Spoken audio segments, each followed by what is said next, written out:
CS executive group 2 वालों, क्या हालचाल। मैं सीएस नितेश कुमार जायसवाल अब आपके सामने एक ऐसा इनिशिएटिव लेके आया हूं जो सीएस एग्जीक्यूटिव ग्रुप 1 में काफी हिट हो गया है।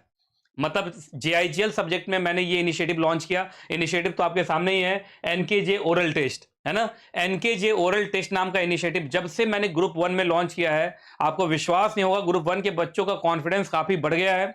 जेआईजीएल सब्जेक्ट में अभी मैंने वहां पर लॉन्च किया है और बहुत बढ़िया रिव्यू है, बहुत ही बढ़िया रिव्यू है। मतलब मजा आ रहा है, मतलब जो सेटिस्फेक्शन मुझे क्लास में मिल रही है और बच्चों को भी कितना अच्छा लग रहा है। फिर मैं बोलता हूं ये सब इनिशिएटिव उन बच्चों के लिए है जो पढ़ने वाले हैं। जो बच्चे पढ़ने वाले नहीं हैं उनके लिए तो मैं मतलब ग्लास में भी घोल के दे दूंगा ना सारा कॉन्सेप्ट, फिर भी वो मालूम चला ग्लास का पानी पीने के बाद भी मालूम चला साइड में जाके उल्टी कर देंगे।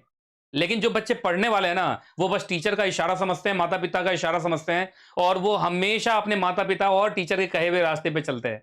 और ये जो इनिशिएटिव मैंने बहुत सोच समझ के बहुत शानदार इनिशिएटिव लिया है। मेरा तो मानना है आप इसका बहुत फायदा लेना और इसको दिल से मानना। कहते हैं ना, compliance of law in letter in spirit. तो ये जो मेरा इनिशिएटिव है इसका कंप्लायंस सिर्फ लेटर में नहीं, स्पिरिट में भी करना। देखना आपको ही फायदा मिलेगा, ये सब आपके लिए करने जा रहा हूं। अब सुनो इसमें क्या होता है। इस इनिशिएटिव के अंदर मैं क्या करता हूं, डेट वाइज, जैसे आप लोग ग्रुप 2 वाले हैं तो ग्रुप 2 वाले बच्चे एनकेजे ऑडिटोरियम में टीटीएस में आते हैं, तो टीटीएस के हिसाब से ही मैं पूरा शेड्यूल बना के, और उसमें मैंने क्या किया वो मैं आपको बता रहा हूं। अभी जो मैं लॉन्च करने जा रहा हूं ग्रुप 2 के लिए, उसमें दो सब्जेक्ट्स को मैंने एग्जैक्टली कवर अप किया है। एक तो मैंने कवर अप किया है कस्टम, तो कस्टम का सिलेबस मैं कंप्लीट करा चुका हूं। जीएसटी अभी चल रहा है ना, तो जीएसटी भी खत्म हो जाएगा, लेकिन कस्टम तो कंप्लीट है। कस्टम कंप्लीट भी है, एक बार टेस्ट भी ले चुका हूं, रिवीजन मैराथन भी ले चुका हूं, सब कुछ हो गया, रिटन टेस्ट भी हो गया। ये तो खैर ओरल टेस्ट है, रिटन टेस्ट भी आपको मालूम है कि मैं रिटन टेस्ट भी ले रहा हूं। सब मिला के हमारे यहाँ 16 टेस्ट हो रहे हैं, 16 टेस्ट, 16 रिवीजन मैराथन, अलग अलग टीचर्स मिलकर ले रहे हैं हम लोग। तो ये ओरल टेस्ट वाला है। तो इसमें मैंने कस्टम और सिक्योरिटी लॉ वॉल्यूम फर्स्ट जो मेरी बुक है उसके चैप्टर्स को मैंने कवर अप किया है। कस्टम के तो सारे चैप्टर को कवर अप कर लिया है, लेकिन सीएस जो सिक्योरिटी लॉ का है उसका वॉल्यूम फर्स्ट के अंदर से जो बड़े बड़े चैप्टर्स हैं, इंपॉर्टेंट चैप्टर्स हैं, उसको मैंने कवर अप किया है। अब इसमें आपको करना क्या है, अभी मैं एक शीट दिखाऊंगा। इस शीट के अंदर डेट के सामने लिखा हुआ है कि इस डेट को कौन सा चैप्टर का मैं ओरल टेस्ट लूंगा। आपको उस डेट को वो चैप्टर प्रिपेयर करके रखना है। आप जरा सोचिए इससे क्या होगा। देखिए अगर मैं ये ओरल टेस्ट नहीं लेता, सीएस एग्जीक्यूटिव ग्रुप 1 वाले बच्चे क्या बोल रहे हैं मुझे कि सर अगर आपने ये इनिशिएटिव लॉन्च ना किया होता ना, तो शायद जो जो चैप्टर्स हम अब कवर अप कर ले रहे हैं, रिवाइज कर ले रहे हैं, वो भी सेल्फ स्टडी से रिवाइज कर ले रहे हैं। सर वो हम करते नहीं, हम सीधा जाके मई में करते, और मई में मालूम चला तब तक चिड़िया चुग गई खेत, इतना सिलेबस हो जाता सर हमसे बाद में कवर अप नहीं होता। कम से कम अप्रैल के मंथ में ही आपने अगर हमसे जबरदस्ती कुछ चैप्टर्स पढ़वा लिए हैं, रिवाइज करवा लिए हैं, तो इससे बढ़िया कुछ नहीं हो सकता। तो जो बच्चे डिसिप्लिन्ड हैं, जो बच्चे मेहनती हैं, जिनको सच में कंपनी सेक्रेटरी बनना है, वो जरूर मेरे इस इनिशिएटिव का सम्मान करेंगे, इज्जत करेंगे और इसको जरूर मानेंगे। तो चलिए जल्दी से मैं डेट शीट बता देता हूं कि डेट शीट क्या है एग्जैक्टली, किस तरीके से होना है पूरा का पूरा। आपको पूरा का पूरा डेट शीट बता देता हूं मैं। तो ये पूरा का पूरा शेड्यूल है, मैं आपको बता देता हूं। सबसे पहले एग्जैक्टली ये आपका होना है कस्टम का। सबसे पहले किसका होना है एग्जैक्टली, कस्टम का होना है। तो कस्टम के ये 5 चैप्टर्स हैं। सबसे पहले overview of custom law, exactly क्या है, ओवरव्यू ऑफ कस्टम लॉ का है सबसे पहले, और ये है 9 अप्रैल को। ठीक है जी, तो 9 अप्रैल को है और ये इसका मतलब बहुत नजदीक है भाई। ये पहला चैप्टर को रिवाइज कर लीजिएगा। Second, levy and types of custom duty and classification 11 April को है। Valuation for custom duty 13 April को है।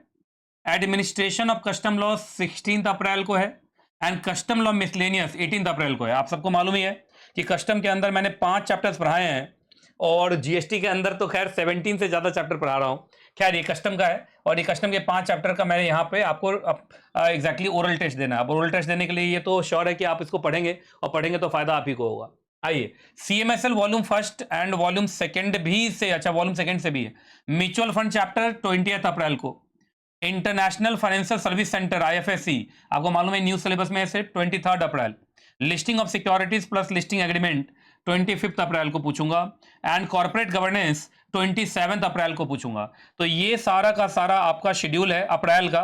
अगर अप्रैल में आपने इसको सीरियसली लिया तो मेरा मानना है काफी बढ़िया, ये आप आराम से इसका पूरा शेड्यूल देख सकते हैं डेट वाइज। आप अगर इतने सारे चैप्टर्स मेरे डर से कर गए ना, अब डर क्यों मैं बता रहा हूं, क्योंकि अगर आपने क्लास में जवाब नहीं दिया, इनके ऑडिटोरियम के अंदर जवाब नहीं दिया, तो मेरे से बहुत डांट लगने वाली है। मैं उन तरीके का यूट्यूबर नहीं हूं कि आपके फेल होने के बाद भी आपको रिलैक्स रिलैक्स बोले। मेरे लिए फेल होना पाप है, बात समझ में आ रही कि नहीं आ रही, पहले बताइए। पूरा दम लगा दीजिए। देखिए, अगर आपने पूरा दम लगा दिया कि नहीं भाई हमने तो पूरा दम लगा दिया, पूरी मेहनत की है, फिर भी एग्जाम का रिजल्ट खराब हो जाना, तो उसमें मैं गुस्सा नहीं होता हूं। इंपॉर्टेंट है कि आपने मेहनत की है कि नहीं की है। तो ये मेहनत तो भाई बहुत शॉर्ट टर्म मेहनत है, ये तो बस अप्रैल के लिए है, और ये तो कुछ भी नहीं है। आप सोच लीजिए, इससे आपका सिलेबस तो कम से कम 5 गुना 6 गुना ज्यादा है। तो कम से कम मेरे डर के चक्कर में इतना तो कर लो। तो याद रखिएगा, मैं इसी डेट को ये सारे चैप्टर पूछूंगा, और उसके लिए आपको प्रिपेयर्ड रहना है। और मैं पूछूंगा जरूर, इस बात का ध्यान रखिएगा। ग्रुप 1 में मैं पूछ रहा हूं, ग्रुप 1 के बच्चों से पूछ लीजिएगा आप। ठीक है जी। तो एनकेजे ऑडिटोरियम में मिलते हैं किसके किसके साथ? एनकेजे किसके साथ? जल्दी बताइए। डर से हालत खराब है सर, हम इनिशिएटिव का नाम भी नहीं ले रहे हैं। ओरल टेस्ट है ना, एनकेजे ओरल टेस्ट है ना। तो चलिए, wishing you all the best कि आपका ये ओरल टेस्ट बहुत अच्छा रहे और आपका एग्जाम प्रिपरेशन बहुत अच्छा रहे। Thank you.